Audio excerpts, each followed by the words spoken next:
guys again.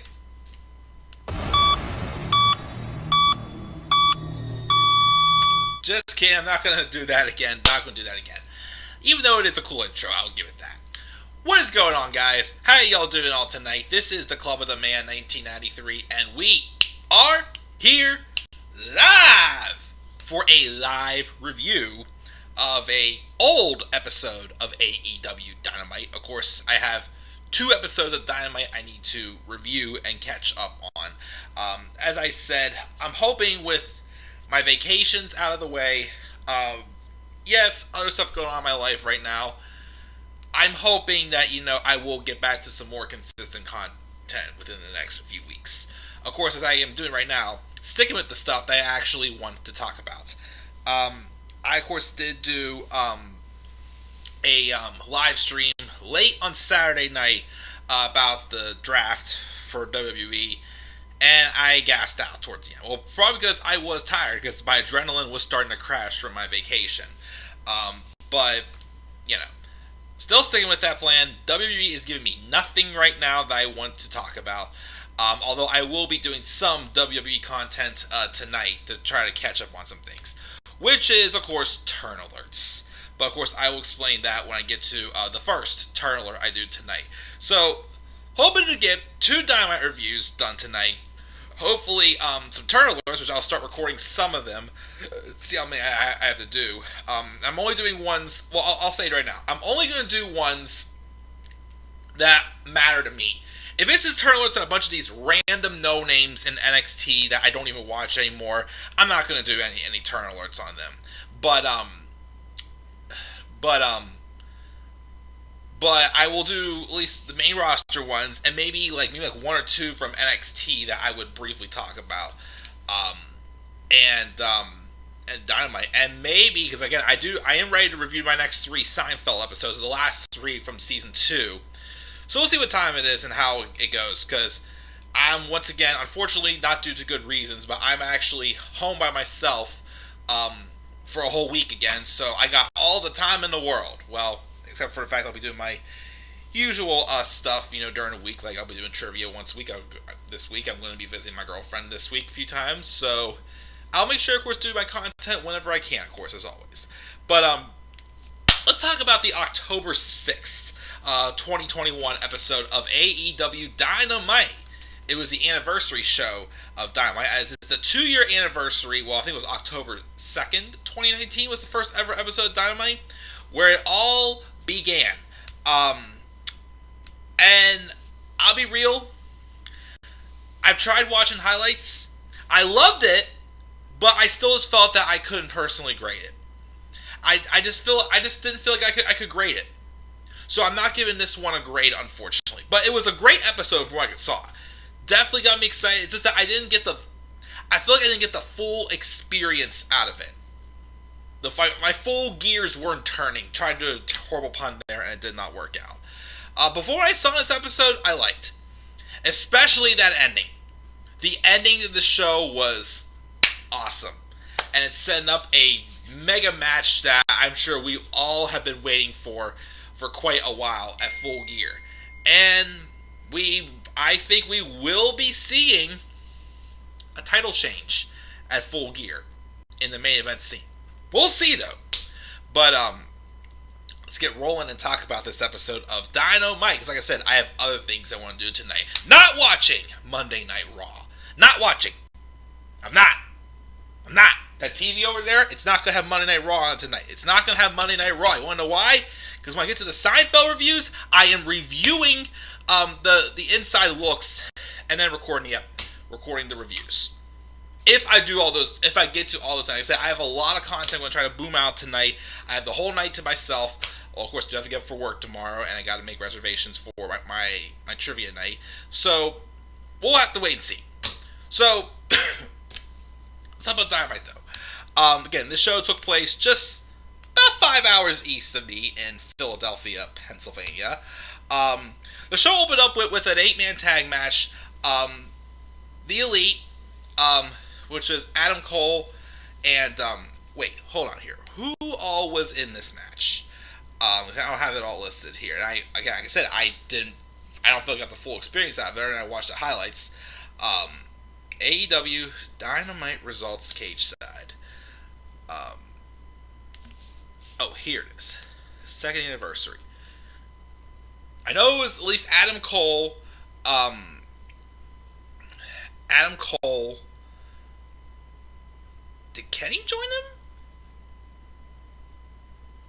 Let me see here. Come on. Come on. Come on. Yeah, it was Kenny. Okay, so it was the Elites. The Elites, Kenny Omega, the Young Bucks, and Adam Cole, baby, versus the American Dragon, Bryan Danielson, Christian Cage, and Jurassic Express. Luchasaurus and Jungle Boy Jack Perry in an 8-man tag match. Fun match. Well, before I saw it was a fun match, as you would expect it to be. I like this ongoing story. Of course, obviously, Bryan Danielson wants a shot again at Kenny Omega. And here's the thing also.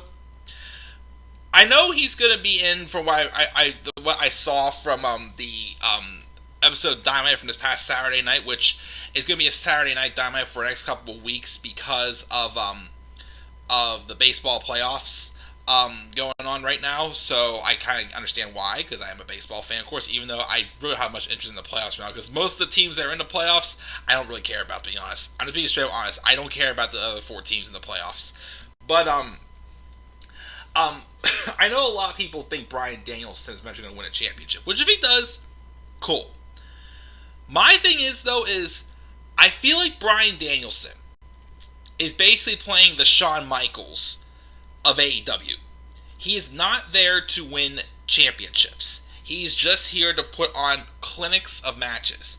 He had a great match, again, with Kenny Omega for AEW Grand Slam. I heard he had an excellent match on the Rampage buy-in with Minoru Suzuki, I heard. Anybody who did Bryan Danielson have a match with in AEW, I guarantee you it's going to be a 5-star classic, or at least contending for a 5-star classic. Like I said, he is not here to win championships. If he does, cool. But he is here to have excellent wrestling matches, and of course put people over, of course. But he's going to make himself look very credible in the long run. It's kind of like how Shawn Michaels was when he first came back from his back injury. He only won 1 championship. I think he was the champion just one time when he came back from his back injury. Other than that, he was there to have classic matches and make his opponents look good. That's what Bryan Danielson's here to do. He's on like his retirement tour, and he's just looking to, he's looking to basically, wrestle around the world to finish up his career. He did all he had.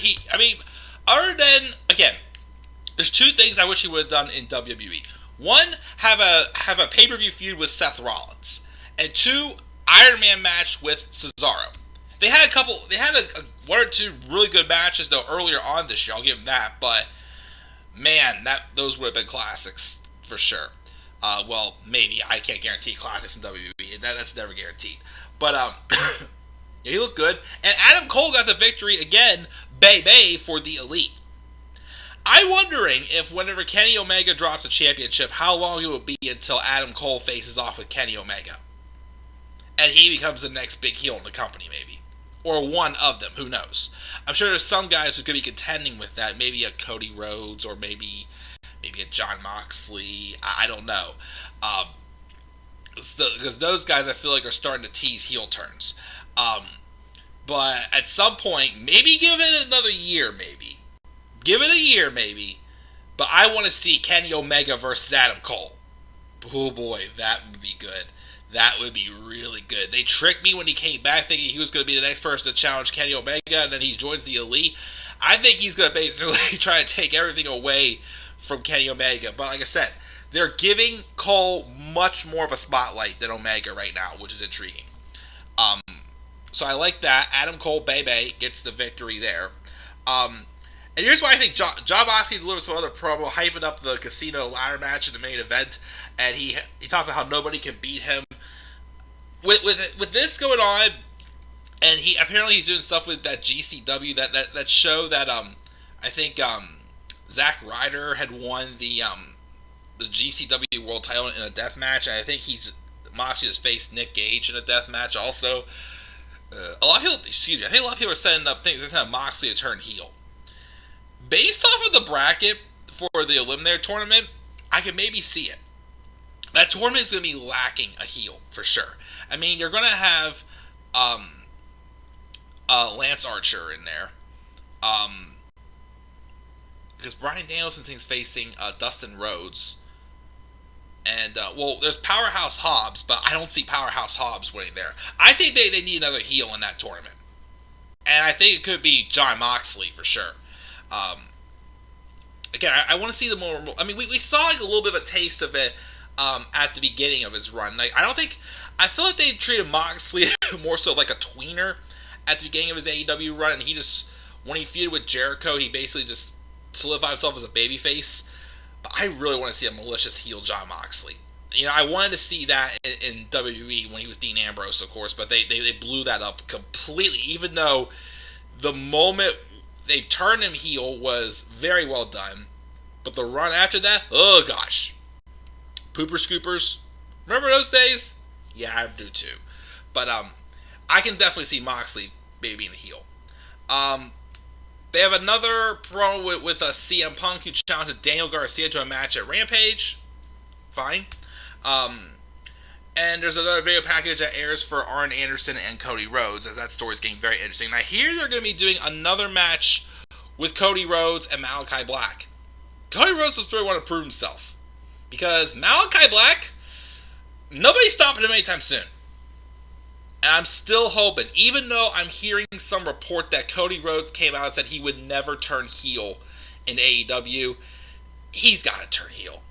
And this thing with Malachi Black, it's separating him and Arn Anderson. It's got to be leading to a heel turn for Cody. It's just got to. Sammy Guevara, the new TNT champion, has a match with Bobby Fish. That's right. Bobby Fish. Once again, I mentioned it the last time I reviewed Dynamite. He's all elite. And I heard apparently he did sign. I was surprised because didn't really think he was really that needed. I mean, I don't mind Bobby Fish.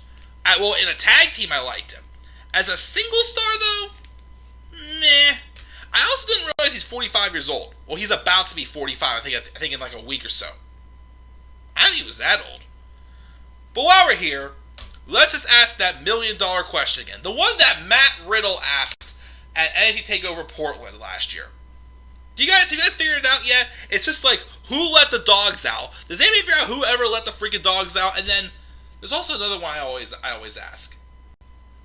Besides, let me see here. It's not, I know I would always ask this, but when did part 3 of the Cha-Cha Slide ever come out? You always say the song, looking out for part 3 is going to be coming out here real soon. But I don't know if it ever came out or not. If it did, let me know. There's another question I was wanting to be answered. I can't remember what it was now. Rats. But the $1 million question from 2020, besides when's the virus going to end? How much fish could Bobby Fish fry if Bobby Fish could fry fish? How much fish could Bobby Fish fry if Bobby Fish could fry fish? How much fish could Bobby Fish fry if Bobby Fish could fry fish? How much fish could Bobby Fish fry if Bobby Fish could fry fish? Yep. But I saw a solid match with Sammy. Sammy gets the win, I think. Fish actually had another match with Bryan Danielson on this past Saturday's episode of Dynamite. So I'll definitely, review over that before I review Dynamite for Saturday, hopefully later on. After the match, Fuego del Sol tries to save Sammy Guevara from an attack by the Men of the Year, but then Jericho and Jake Hager come out, do the same, and then Dan Lambert sets up a 6-man tag match for Rampage. Okay? The Acclaimed also freestyled backstage. And then, an interesting thing, so we all know next year, in 2022, can't remember when in 2022 though, Dynamite's moving to TBS. And a lot of people thought they would change the TNT Championship to the TBS Championship. Which I thought, okay, I could also see it done too, because even though they did retire the old design of the TNT title in respect for Brody Lee, I thought maybe they would completely retire because That's always gonna be Brody Lee's belt. Well, they're not doing that. They're keeping the TNT Championship because the TBS Championship is going to be a secondary title. excuse me, for the women. Ooh, I actually like that. I actually do like it. To be honest, with a division built up like the women, I would much rather have a TBS title than the WWE Women's Tag Team Championship, because there's literally no tag teams anymore for the women's division. There's nobody for Nikki ASH and Rhea Ripley to fight, because they split them all up again in the draft. Tegan Nox went to Raw, Shotzi Blackheart went to SmackDown. They beat Natalya and Tamina how many times, and they still never got their title shot. They split up Natalya and Tamina also. Mandy Rose went to NXT and ditched Dana Brooke. So there's no more tag teams there. So, yeah, I would definitely I'm definitely on board, though, with giving the women this opportunity with the TBS title. I know a lot of people are floating some names around, and I know there was a good story, actually, for the women's division set up in this set up here for that championship. Although, I will be honest, for a fresh face to win it, I kind of want it to be Ruby Soho. I think I kind of want it to be Ruby because, like, yes, although Ruby's awesome, she is popular, she's really been received well. If it wasn't too early, I feel they could have pulled the trigger and had Ruby Soho be the one to dethrone Dr. Britt Baker. I do think that, but it was too soon. Again, I love Hikaru Shida, but honestly, if Hikaru Shida can have a year-long title reign, Britt Baker should be having an even longer run with the title. Just my opinion. It's kind of like how I feel about NXT UK having Toni Storm having only a 7-month reign, and Kaylee Ray, even though most of it was because they were gone for 6 months, having like a 1.5 year long reign with the NXT UK Women's title. Like, Toni Storm should have had a longer reign than Kaylee Ray, in my opinion. But yeah, my pick is Ruby Soho. But it wouldn't surprise me, though, if it goes to one person I mentioned before, because of a match that happened a little bit later on in this episode. We'll get that in a second. But I do like the idea of a women's secondary title for a TBS title. Darby Allin had a sit-down interview with Jim Ross, and then he defeated Nick Comoroto. Afterwards, QT Marshall tries to hit a diamond cutter on Sting, and Sting just no-sold it, and he took out QT Marshall's Scorpion Death Drop. Okay? Dark Order apparently are bickering backstage. Why? I thought they were back together? I don't know. And then Dante Martin calls out for an open challenge, and it was answered by Malachi Black, who comes out to the ring. The Dark takes him out, and he accepts the challenge. I think that match took place this past week's episode of Dynamite. And, yeah, just Malachi Black is killing it. He's going to be world champion soon. Well, maybe. I don't know. But he's going to be some sort of champion soon. If not world champion, TNT champion, definitely. Again, I know there's ideas floating around for the TNT title. He's not in the world title eliminator match, but if he's not winning the world title, again, I love that Sammy Guevara won the TNT title, but Malachi Black, I think, needs a championship soon, and it could be the TNT championship. Oh boy, I can't wait, because again, he is absolutely killing it in AEW. Killing it. Ricky Starks talks trash about Brian Cage, who came out and chased him off. And then, okay, here is what here's what I'm saying could possibly be a feud revolving around the TBS Women's Championship. It's probably going to be like an Eliminators tournament, I think. But here is who I'm starting to wonder, based off this story, could lead to that. Even though, to me, again, I would rather have someone like Ruby Soho win it.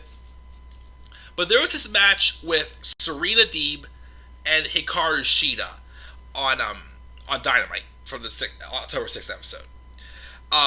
Now, before the match starts, there was an award brought out for Hikaru Shida.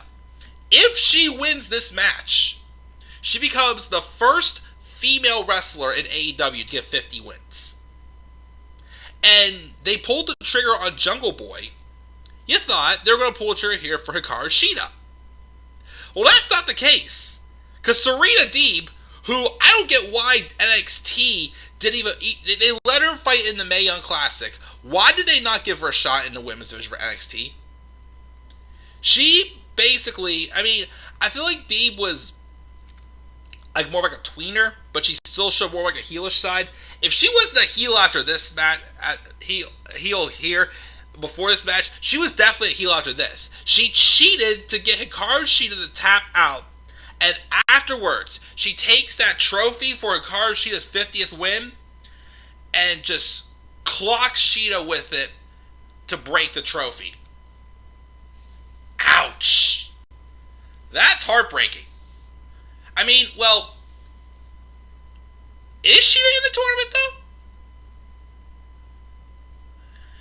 Because I was going to say, what if they use this Eliminator tournament? Because if Shida was in it, Shida would have to lose. Well, better yet, Shida would probably have to lose because of Hikaru Shida. I mean, she would have to lose because of Serena Deeb. Like, what if we have Serena Deeb be the one to win the TBS championship, and Hikaru Shida gets that 50th win by winning the TBS title? Which, again, would be nice. But again, the thing is Shida's already had a long reign with the